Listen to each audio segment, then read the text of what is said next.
প্রত্যেকটা মিষ্টি এত সফট হয়েছে, রস না ঢোকার কোনো ভয় থাকবে না, এতটাই মানে নরম। আর একটা কেটেও দেখাচ্ছি, দেখুন ভেতর থেকে কতটা রসালো। এই যে একদম জুসি, যেরকম আমরা কালো জাম খাই, ভেতরটা কতটা রসালো। নমস্কার, আমার চ্যানেলে আপনাদের সবাইকে স্বাগত। আবারও একটা নতুন পর্ব আপনাদের সামনে তুলে ধরবো। আজকে একদমই ভিন্ন রকমের রেসিপি হতে চলেছে। খইয়ে তো আপনারা বিভিন্ন রকমের রেসিপি খেয়েছেন, তবে খইয়ের ভাজা মিষ্টি একবার খেলে বারবারই খেতে মন চাইবে। চলুন আমি কিভাবে এই খইয়ের একদমই নতুন স্বাদের ভাজা মিষ্টি রেসিপিটি শেয়ার করব। তার আগে আপনাদেরকে দেখিয়ে দিই আমার যে এই মুড়ি ভাজা মেশিনে কিভাবে আমি খইটা ভেজেছি, একটু আপনাদের সামনে তুলে ধরবো।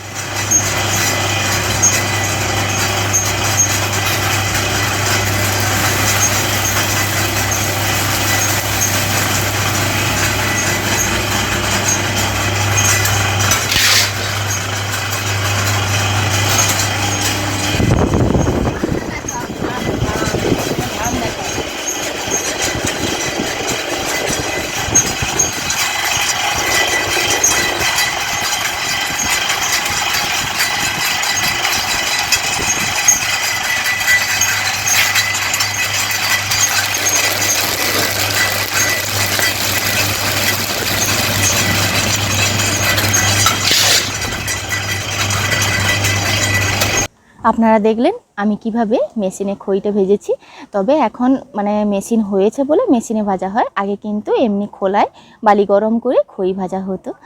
আর সেটা কিন্তু ভাজা হতো মানে মাটির খোলাতে বালি গরম করে। মা ঠাকুমাদেরকে দেখতাম ওইভাবেই কিন্তু খই মুড়ি মানে ভাজতে। এবার রেসিপিতে যাচ্ছি। এখানে আমি 2 বাটি পরিমাণ খই নিয়েছি, আর খইটা কিন্তু খুব ভালোভাবে ধান বেছে নিয়েছি।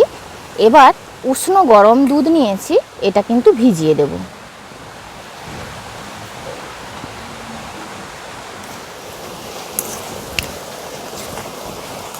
দু বাটি খইয়ের জন্য আমি এখানে 1 বাটি দুধ নিয়েছি। খইটা কিন্তু বেশিক্ষণ ভিজতে সময় লাগে না, 2-3 মিনিটের মধ্যেই কিন্তু খুব সুন্দরভাবে ভিজে যায়। এবার আমি মিক্সি জারের মধ্যে দিয়ে দেব।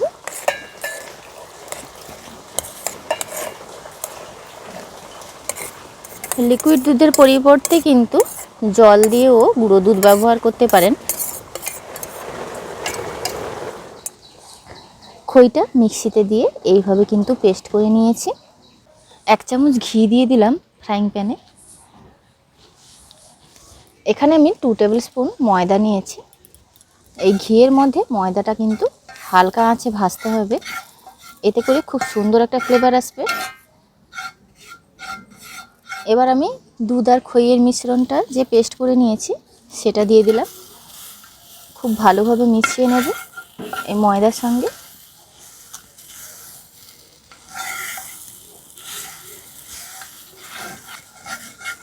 খুব বেশিক্ষণ নাড়ার কোনো দরকার নেই। এবার নামিয়ে নেব।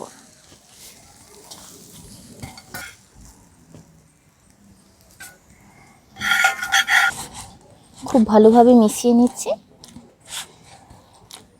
এখানে আমি যে মিষ্টির রসটা বানাবো, আপনারা কিন্তু চাইলে চিনি দিয়ে বানাতে পারেন, আমি কিন্তু গুড় দিয়ে বানাবো। গুড়ের সঙ্গে আর খইয়ের একটা মেলবন্ধনটা খুব ভালো, আর ভীষণই ভালো লাগবে খেতে। কেউ চাইলে কিন্তু গুড়ের বদলে চিনি দিয়ে মিষ্টির রসটা তৈরি করতে পারেন।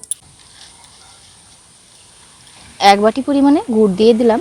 এবার দিয়ে দিচ্ছি 1 বাটি পরিমাণে জল।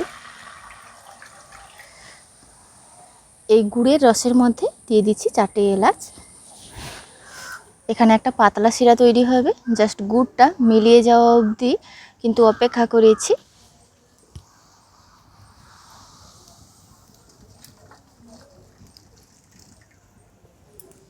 ফ্রাইং প্যানে দিয়ে দিচ্ছি পরিমাণ মতন তেল। 1/4 টিস্পুন আমি এখানে বেকিং পাউডার ব্যবহার করছি, খুবই সামান্য।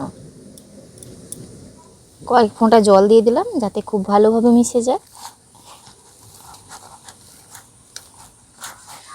এবার ছোট ছোট বলের আকারে তৈরি করে নেব, মানে ঠিক বল নয়, একটু চাপটা করে নেব। শেপটা কিন্তু যে যার পছন্দ অনুযায়ী, আমি কিন্তু এইভাবেই কিন্তু বানিয়ে নিচ্ছি।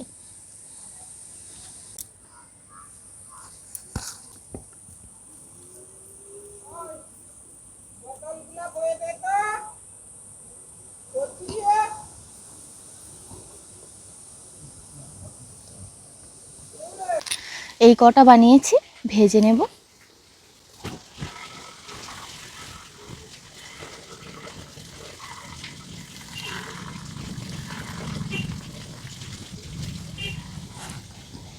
এগুলো এবার উল্টে দেব।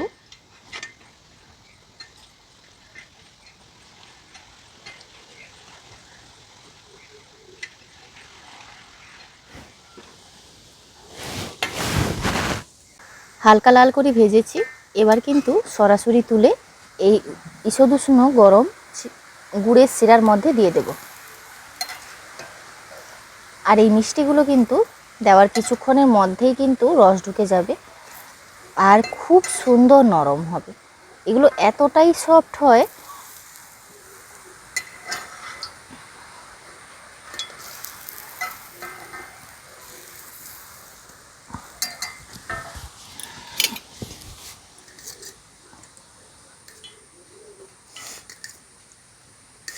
আধ ঘন্টা রেস্টে রাখলে সব থেকে ভালো হয়।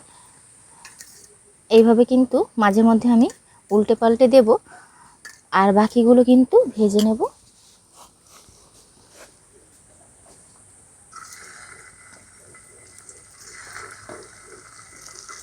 এগুলো হালকা করে ভেজে নিয়েছি, সরাসরি কিন্তু এই গুড়ের রসের মধ্যে দিয়ে দিচ্ছি। আর আগের মিষ্টিগুলো আপনাদেরকে দেখাচ্ছি 5 মিনিটের মধ্যে কত সুন্দর টইটুম্বুর হয়ে গেছে রসে।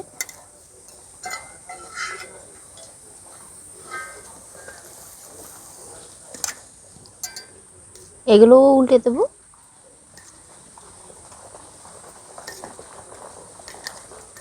এগুলো দেখুন, এই মিষ্টিগুলো কত সুন্দর সফট হয়েছে। তবে আপনাদেরকে কেটেও দেখাবো। এই পাশেরগুলো কিন্তু আগের মিষ্টি, আর এগুলোও কিন্তু জাস্ট 5 মিনিটের মধ্যে রস খুব সুন্দরভাবে ঢুকে গেছে। আপনাদেরকে কেটে দেখাবো, তার আগে আমি প্লেটে নামিয়ে নিচ্ছি।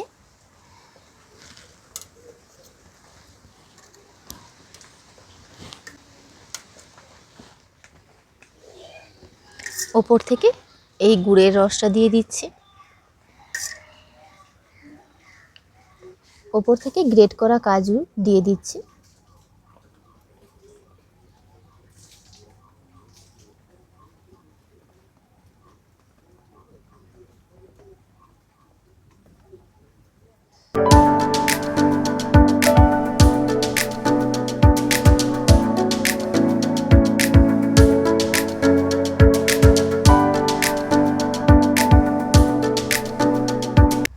প্রত্যেকটা মিষ্টি এত সফট হয়েছে, রস না ঢোকার কোনো ভয় থাকবে না, এতটাই মানে নরম। আর একটা কেটেও দেখাচ্ছি, দেখুন ভেতর থেকে কতটা রসালো। এই যে একদম জুসি।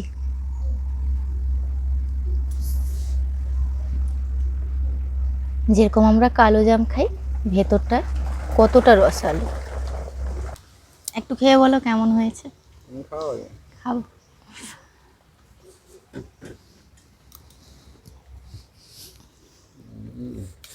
দারুণ দারুণ, কোনো কথা হবে না। মানে খই দিয়ে যে বানিয়েছো বোঝা যাচ্ছে না। বোঝা যাচ্ছে না। আর গুড়টা দেওয়ার কারণে খই গুড়ের যে একটা কম্বিনেশন, অসাধারণ টেস্টটাই দারুণ লাগছে। তবে কিন্তু আপনারা এতে ছানাও দিতে পারেন, গুঁড়ো দুধও দিতে পারেন। আজকে আমার কাছে কিন্তু ছানা ছিল না, তার কারণে দিইনি। আর ঘন করে রাখা দুধ দিয়েছি, অসম্ভব সুন্দর হয়েছে। খইয়ের যে এত সুন্দর মিষ্টি হয়, আপনারা না বানালেই বুঝতে পারবেন না। আজকের ভিডিওটি এখানেই শেষ করছি, দেখা হচ্ছে পরবর্তী একটা নতুন পর্বে। ভিডিওটি ভালো লাগলে অবশ্যই লাইক শেয়ার কমেন্ট করবেন। আপনারা ভালো থাকবেন, সুস্থ থাকবেন, সাবধানে থাকবেন। যারা ফেসবুক থেকে দেখছেন চ্যানেলটিকে ফলো করবেন আর বেশি করে শেয়ার করবেন।